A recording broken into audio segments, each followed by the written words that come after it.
কারখানার জন্য একটা পাখা দান করবেন আলহামদুলিল্লাহ। নারে তাকবীর, নারে তাকবীর। আল্লাহ আমার বাবুজানের পাখাকে কবুল করুন, মনের নেক আশাকে পূর্ণ করুন। আল্লাহ যে নিয়ত করে আল্লাহ মক্তবে আমার ছাত্র ছাত্রীদের জন্য আল্লাহ একটা পাখার নিয়ত করেছে, আল্লাহ আপনি তাকে কবুল করে নিন, মনের নেক আশাকে পূর্ণ করুন, হায়াতে কিসমত দারাজ করুন, 5 ওয়াক্তের নামাজ পড়ার তৌফিক দান করুন। আল্লাহ তোমার নিরন্তরে এক দোয়া নসিব করুন। আব্দুল খান 500 টাকা ওয়াদা ছিল, এই মাত্র দিয়েছে বলে মাশাআল্লাহ।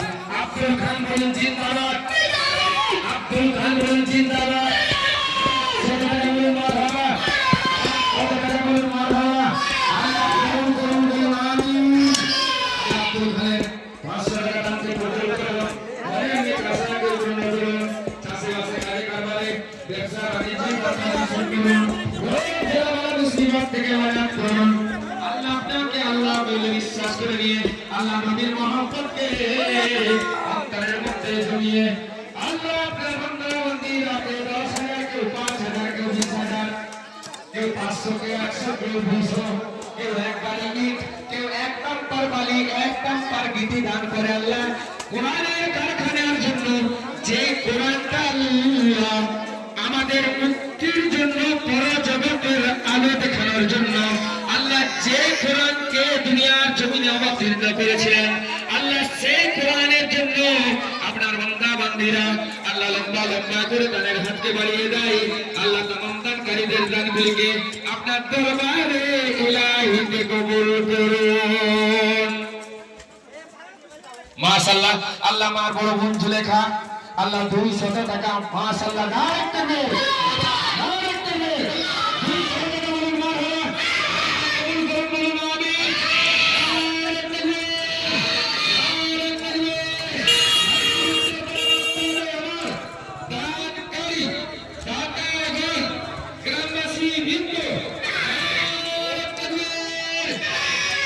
আমি আপনি কোরআন পড়তে জানি না, এই কোরআন পড়েনে ওয়ালাকে সওয়াব।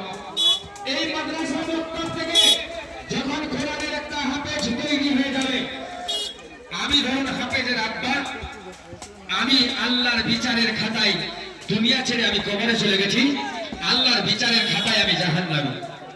আমার ওয়াইফ হাফেজের আম্মা যান আল্লাহর বিচারের খাতায় জাহান্নামী। আমরা জাহান্নামের আযাবে আল্লাহর ভোগ করছি, জাহান্নামের আযাব।